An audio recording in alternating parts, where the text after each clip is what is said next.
Manual scavenging. Gujarat High Court condemns absolute silence by municipalities in charge on action taken on death of two sanitation workers. The Gujarat High Court on Wednesday, 5th March, expressed its displeasure with the Chief Officer of Paddi Nagar Palika municipality for the absolute silence on any action taken by the body after it became aware of the death of two sanitation workers employed by a contractor during manual scavenging. While perusing the officer's affidavit, the court said that the ignorance shown by the officer cannot be appreciated. It also said that apart from terminating the contract of the contractor engaged by the municipality, no other penal action has been taken by Nagar Palika against the contractor who had employed the two deceased workers, one allegedly being a minor. It thus directed the chief officer to make an inquiry. During the hearing, attention of the division bench of Chief Justice Sunita Agrawal and Justice Pranav Trivedi was drawn by the senior counsel appearing for Paddi Nagar Palika towards the agreement entered into between the municipality and the contractor engaged for management maintenance of drainage and its cleaning. Perusing the contract, the court noted that there was a categorical clause 13 which stated that the contractor would not engage any worker for manual scavenging of the manholes. In any case, the directions of the apex court would be complied with in its true letter and spirit. The court thereafter in its order dictated, as against the categorical condition of the contract, the contractor had indulged in manual scavenging which has resulted into the loss of lives of two workers engaged by the contractor. It is pointed by counsel for petitioner, one of the workers engaged who had died was a minor.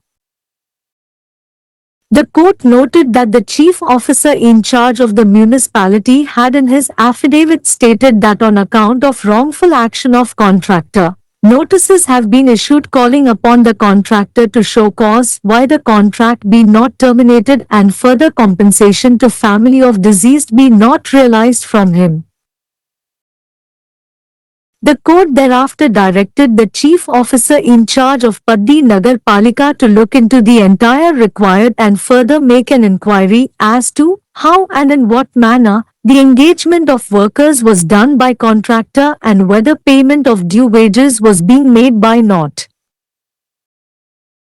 The relevant certificate of proof of age of each of the workers was required to be placed before the principal employer, the court said. It further said that the sanitary inspector's role is also aligned as he was a person in a supervisory capacity. It thereafter said that all of these issues pointed out by the court are required to be answered by the chief officer in charge of Paddi Nagar Palika. The court thereafter granted the counsel appearing for the Nagar Palika 2 weeks, calling upon the officer to file a proper affidavit and conduct the inquiry as per the directions of the court. Aggressive awareness campaign needed to address repeated deaths during manual scavenging. At this stage, the counsel appearing for the petitioner said that he had discussed with the government pleader appearing for the state to address larger issue on repeated deaths of workers during manual scavenging. He said that there needs to be an aggressive awareness campaign. Agreeing with the same, the court orally said that municipal commissioners can issue directions and also caution that in case of any such incident then disciplinary action will be taken. The court further said that apart from the campaign there has to be deterrent as well. At this stage the government pleader submitted, if an agency asks Safai Kamdar to get into a manhole then this person should have access to make an immediate complaint. The court thereafter orally said, grievance redressal may also be created at the stage of Nagarpalika. Because it seems that they are trying to avoid or hush the issue, Terms and conditions of contract are very casual. Here Nagarpalika showed complete ignorance. There must be newspaper reports, social media. People can't plead ignorance. It thereafter in its order dictated that for the larger issue of repeated deaths of contract workers, brainstorming is to be done at the end of the Commissioner of Municipal Administration who in our considered opinion is required to hold a meeting of heads of local governing bodies to find out permanent solution of issues coming to the court. The court directed the government pleader to communicate the court's order to Commissioner of Municipal Administration to work out permanent solution and asked the officer to file an affidavit. It thereafter listed the matter after 3 weeks. Case title: Manav Garima v. State of Gujarat and ORS. RWPPIL to 25/2016. கையால் துப்புரவு பணிகள் 2 துப்புரவு பணியாளர்கள் இறந்ததில் நகராட்சி பொறுப்பாளர் எடுத்த நடவடிக்கை குறித்து குஜராத் உயர் நீதிமன்றம் முழுமையான மௌனம் கண்டித்தது. குஜராத் உயர் நீதிமன்றம் புதன்கிழமை மார்ச் 5 பட்டி நகர் பாலிகா நகராட்சி தலைமை அதிகாரிக்கு அதிருப்தி தெரிவித்தது. ஒப்பந்ததாரர் ஒருவரால் பணியமர்த்தப்பட்ட 2 துப்புரவு பணியாளர்கள் கையால் துப்புரவு பணியின் போது இறந்ததை அறிந்த பிறகு அமைப்பு எடுத்த எந்த நடவடிக்கையிலும் முழுமையான மௌனம் காட்டியதற்காக அதிகாரி அளித்த வாக்குமூலத்தை ஆராய்ந்த நீதிமன்றம் அதிகாரி காட்டிய அறியாமையை பாராட்ட முடியாது என்று கூறியது. நகராட்சியால் நியமிக்கப்பட்ட ஒப்பந்ததாரரின் ஒப்பந்தத்தை நிறுத்துவதைத் தவிர இறந்த 2 தொழிலாளர்களை வேலைக்கு அமர்த்திய ஒப்பந்ததாரர் மீது நகர்பாலிகா வேறு எந்த தண்டனை நடவடிக்கையும் எடுக்கவில்லை என்றும் அது கூறியது. ஒருவர் மைனர் என்று கூறப்படும் நிலையில் எனவே தலைமை அதிகாரி விசாரணை நடத்த உத்தரவிட்டது. விசாரணையின் போது தலைமை நீதிபதி சுனிதா அகர்வால் மற்றும் நீதிபதி பிரணவ் திரிவேதி ஆகியோர் அடங்கிய டிவிஷன் பெஞ்சின் கவனத்திற்கு நகராட்சிக்கும் வடிகால் மேலாண்மை பராமரிப்பு மற்றும் அதை சுத்தம் செய்யும் ஒப்பந்ததாரருக்கும் இடையே ஏற்பட்ட ஒப்பந்தம் குறித்து பட்டி நகர் பாலிகா சார்பில் ஆஜரான மூத்த வழக்கறிஞர் ஈர்த்தார்.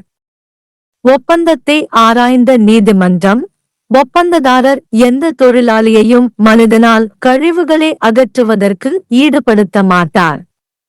எப்படி இருந்தாலும் உச்ச நீதிமன்றத்தின் உத்தரவுகள் அதன் உண்மையான எழுத்து மற்றும் ஆன்மாவில் பின்பற்றப்படும் என்று கூறும் வகைப்படுத்தப்பட்ட பிரிவு 13 இருப்பதை குறிப்பிட்டது. அதன் பிறகு நீதிமன்றம் தனது உத்தரவில் ஒப்பந்தத்தின் திட்டவட்டமான நிபந்தனைக்கு மாறாக ஒப்பந்ததாரர் மனிதனால் கழிவுகளை அகற்றுவதில் ஈடுபட்டார். இதன் விளைவாக ஒப்பந்தக்காரரால் ஈடுபடுத்தப்பட்ட 2 தொழிலாளர்களின் உயிர்கள் பறிக்கப்பட்டன. மனுதாரரின் வழக்கறிஞர் இறந்த தொழிலாளிகளில் ஒருவர் மைனர் என்று சுட்டிக்காட்டினார். ஒப்பந்ததாரரின் தவறான நடவடிக்கை காரணமாக ஒப்பந்தத்தை ஏன் ரத்து செய்யக்கூடாது என்பதற்கான காரணத்தை காட்டுமாறும் இறந்தவரின் குடும்பத்திற்கு மேலும் இழப்பீடு வழங்கக்கூடாது என்பதற்கான காரணத்தை காட்டுமாறும் ஒப்பந்ததாரருக்கு நோட்டீஸ் அனுப்பப்பட்டுள்ளதாக நகராட்சியின் தலைமை அதிகாரி பொறுப்பாளர் தனது பிரமாண பத்திரத்தில் கூறியிருப்பதை நீதிமன்றம் குறிப்பிட்டது. அதன் பிறகு நீதிமன்றம் பட்டி நகர் பாலிகாவின் தலைமை அதிகாரி பொறுப்பாளருக்கு தேவையான அனைத்தையும் ஆராய்ந்து ஒப்பந்தக்காரரால் தொழிலாளர்களின் ஈடுபாடு எப்படி எந்த முறையில் செய்யப்பட்டது மற்றும் உரிய ஊதியம் வழங்கப்படுகிறதா என்பது குறித்து மேலும் விசாரணை நடத்த உத்தரவிட்டது. ஒவ்வொரு தொழிலாளியின் வயது சான்றின் தொடர்புடைய சான்றிதழை முதன்மை முதலாளியிடம் சமர்ப்பிக்க வேண்டும் என்று நீதிமன்றம் கூறியது. சுகாதார ஆய்வாளரின் பங்கும் அவர் மேற்பார்வை திறனில் உள்ள ஒரு நபராக இருப்பதால் சீரமைக்கப்படுகிறது என்றும் அது கூறியது. அதன் பிறகு நீதிமன்றத்தால் சுட்டிக்காட்டப்பட்ட இந்த அனைத்து பிரச்சினைகளுக்கும் பட்டி நகர் பாலிகாவின் தலைமை அதிகாரி பொறுப்பாளர் பதிலளிக்க வேண்டும் என்று கூறியது. அதன் பிறகு நகர்பாலிகா சார்பாக ஆஜரான வழக்கறிஞருக்கு நீதிமன்றம் 2 வார கால அவகாசம் அளித்தது. மேலும் நீதிமன்றத்தின் அறிவுறுத்தல்களின்படி முறையான பிரமாண பத்திரத்தை தாக்கல் செய்து விசாரணை நடத்த அதிகாரிக்கு உத்தரவிட்டது. கையால் மலம் அள்ளும் போது ஏற்படும் தொடர்ச்சியான மரணங்களுக்கு தீர்வு காண தீவிர விழிப்புணர்வு பிரச்சாரம் தேவை. இந்த கட்டத்தில் மனுதாரர் சார்பாக ஆஜரான வழக்கறிஞர், கையால் மலம் அள்ளும் போது ஏற்படும் தொடர்ச்சியான மரணங்கள் குறித்து பெரிய பிரச்சனையை தீர்க்க மாநிலத்திற்காக ஆஜரான அரசு வழக்கறிஞருடன் விவாதித்ததாக கூறினார். தீவிர விழிப்புணர்வு பிரச்சாரம் தேவை என்று அவர் கூறினார். இதை ஏற்றுக்கொண்ட நீதிமன்றம், நகராட்சி ஆணையர்கள் உத்தரவுகளை பிறப்பிக்கலாம் என்றும், இதுபோன்ற ஏதேனும் சம்பவம் நடந்தால் ஒழுங்கு நடவடிக்கை எடுக்கப்படும் என்றும் வாய்மொழியாக கூறியது. பிரச்சாரத்தை தவிர தடுப்பு நடவடிக்கைகளும் இருக்க வேண்டும் என்றும் நீதிமன்றம் மேலும் கூறியது. இந்த கட்டத்தில் அரசு வழக்கறிஞர், ஒரு நிறுவனம் துப்புரவு பணியாளர்களை ஒரு மேன்ஹோலில் இறங்கச் சொன்னால் அந்த நபர் உடனடியாக புகார் அளிக்க அணுக வேண்டும் என்று சமர்ப்பித்தார். நகர்பாலிகாவின் நிலையிலேயே குறை தீர்க்கும் நடவடிக்கையை உருவாக்கலாம். ஏனெனில் அவர்கள் பிரச்சனையை தவிர்க்கவோ அல்லது மூடி மறைக்கவோ முயற்சிப்பதாக தெரிகிறது. ஒப்பந்த விதிமுறைகள் மற்றும் நிபந்தனைகள் மிகவும் சாதாரணமானவை. இங்கே நகர்பாலிகா முழுமையான அறியாமையை காட்டியது. செய்தித்தாள் அறிக்கைகள், சமூக ஊடகங்கள் இருக்க வேண்டும். மக்கள் அறியாமையே வாதிட முடியாது. அதன் பின்னர் அதன் உத்தரவில் ஒப்பந்த தொழிலாளர்களின் தொடர்ச்சியான மரணங்கள் என்ற பெரிய பிரச்சினைக்கு நகராட்சி நிர்வாக ஆணையரின் முடிவில் மூளைச்சலவை செய்யப்பட வேண்டும். அவர் எங்கள் கருத்தில் உள்ளபடி நீதிமன்றத்திற்கு வரும் பிரச்சினைகளுக்கு நிரந்தர தீர்வை கண்டறிய உள்ளூர் நிர்வாக அமைப்புகளின் தலைவர்களின் கூட்டத்தை நடத்த வேண்டும் என்று உத்தரவிட்டது. நிரந்தர தீர்வை பெறுவதற்காக நீதிமன்றத்தின் உத்தரவை நகராட்சி நிர்வாக ஆணையருக்கு தெரிவிக்குமாறு அரசு வழக்கறிஞருக்கு நீதிமன்றம் உத்தரவிட்டது. மேலும் அதிகாரி ஒரு பிரமாண பத்திரத்தை தாக்கல் செய்யுமாறும் கேட்டுக்கொண்டது. அதன் பிறகு இந்த விஷயத்தை 3 வாரங்களுக்கு பிறகு பட்டியலிட்டது. வழக்கு தலைப்பு: மானவ் கரிமா vs குஜராத் ORS மாநிலம் RWPPIL 2252016। हाथ से मैला ढोने की प्रथा। गुजरात उच्च न्यायालय ने 2 सफाई कर्मचारियों की मौत पर की गई कार्रवाई पर नगर पालिका के प्रभारी द्वारा पूर्ण चुप्पी की निंदा की। गुजरात उच्च न्यायालय ने बुधवार 5 मार्च को पाटडी नगर पालिका के मुख्य अधिकारी के प्रति अपनी नाराजगी व्यक्त की, क्योंकि उसे पता चला कि एक ठेकेदार द्वारा नियुक्त 2 सफाई कर्मचारियों की हाथ से मैला ढोने के दौरान मौत हो गई है, लेकिन नगर पालिका द्वारा कोई कार्रवाई नहीं की गई। अधिकारी के हलफनामे पर गौर करते हुए न्यायालय ने कहा कि अधिकारी द्वारा दिखाई गई अज्ञानता को सराहना नहीं जा सकता। इसने यह भी कहा कि नगर पालिका द्वारा नियुक्त ठेकेदार के अनुबंध को समाप्त करने के अलावा नगर पालिका द्वारा उस ठेकेदार के खिलाफ कोई अन्य दंडात्मक कार्रवाई नहीं की गई है, जिसने 2 मृतक कर्मचारियों को काम पर रखा था, जिनमें से एक कथित रूप से नाबालिग था। इसलिए इसने मुख्य अधिकारी को जांच करने का निर्देश दिया। सुनवाई के दौरान मुख्य न्यायाधीश सुनीता अग्रवाल और न्यायमूर्ति प्रणव त्रिवेदी की खंडपीठ का ध्यान पाटी नगर पालिका की ओर से पेश वरिष्ठ अधिवक्ता द्वारा नगर पालिका और नाले के प्रबंधन रखरखाव तथा उसकी सफाई के लिए नियुक्त ठेकेदार के बीच हुए समझौते की ओर आकर्षित किया गया। अनुबंध का अवलोकन करते हुए न्यायालय ने पाया कि इसमें एक स्पष्ट धारा 13 इंच है, जिसमें कहा गया है कि ठेकेदार किसी भी कर्मचारी को मैनहोल से मैला साफ करने के लिए नियुक्त नहीं करेगा।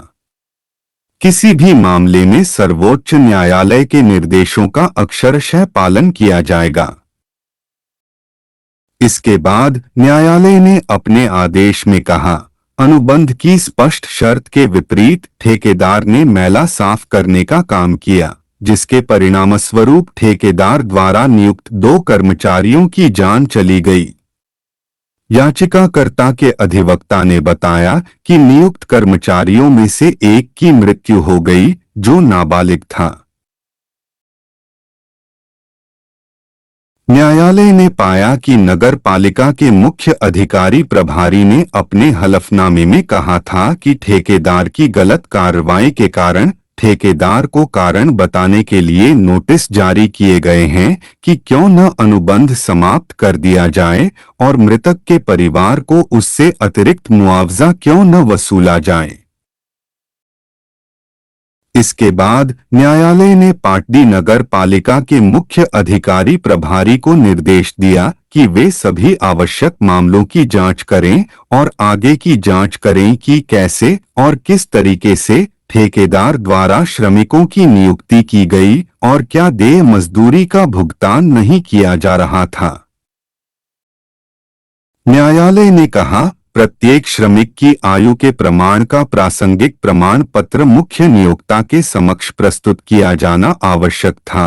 इसने आगे कहा कि स्वच्छता निरीक्षक की भूमिका भी संरेखित है, क्योंकि वह पर्यवेक्षक क्षमता में एक व्यक्ति था।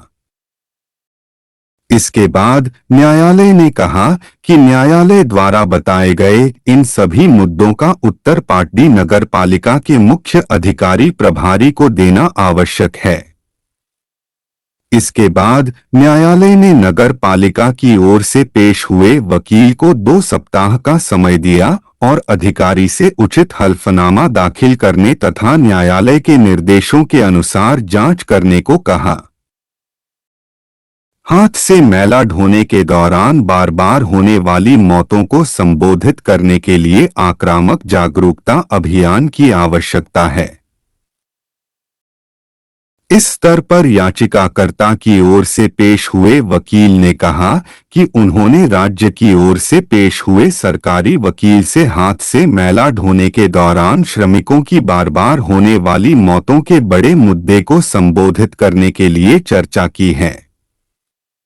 उन्होंने कहा कि आक्रामक जागरूकता अभियान की आवश्यकता है। इससे सहमत होते हुए न्यायालय ने मौखिक रूप से कहा कि नगर निगम आयुक्त निर्देश जारी कर सकते हैं तथा चेतावनी भी दे सकते हैं कि ऐसी किसी भी घटना के मामले में अनुशासनात्मक कार्रवाई की जाएगी। न्यायालय ने आगे कहा कि अभियान के अलावा निवारक उपाय भी होने चाहिए। इस स्तर पर सरकारी वकील ने कहा, यदि कोई एजेंसी सफाई कामदार को मैनहोल में उतरने के लिए कहती है तो उसे तत्काल शिकायत करने की सुविधा होनी चाहिए। इसके बाद न्यायालय ने मौखिक रूप से कहा, नगरपालिका के स्तर पर भी शिकायत निवारण बनाया जा सकता है, क्योंकि ऐसा लगता है कि वे इस मुद्दे को टालने या दबाने की कोशिश कर रहे हैं। अनुबंध की शर्तें बहुत ही लापरवाही भरी हैं। यहाँ नगरपालिका ने पूरी तरह से अज्ञानता दिखाई है। समाचार पत्रों में रिपोर्ट, सोशल मीडिया होनी चाहिए, लोग अज्ञानता का बहाना नहीं बना सकते। इसके बाद अपने आदेश में उसने निर्देश दिया कि अनुबंधित श्रमिकों की बार बार होने वाली मौतों के बड़े मुद्दे के लिए नगरपालिका प्रशासन के आयुक्त के स्तर पर विचार विमर्श किया जाना चाहिए, जिन्हें हमारी राय में स्थानीय शासी निकायों के प्रमुखों की बैठक आयोजित करके न्यायालय में आने वाले मुद्दों का स्थायी समाधान निकालने की आवश्यकता है। न्यायालय ने सरकारी वकील को स्थायी समाधान निकालने के लिए नगर पालिका प्रशासन के आयुक्त को न्यायालय के आदेश से अवगत कराने का निर्देश दिया और अधिकारी से हल्फनामा दाखिल करने को कहा। इसके बाद मामले को 3 सप्ताह बाद सूचीबद्ध किया गया। केस का शीर्षक मानव गरिमा बनाम गुजरात राज्य और अन्य RWPPIL 225-2016।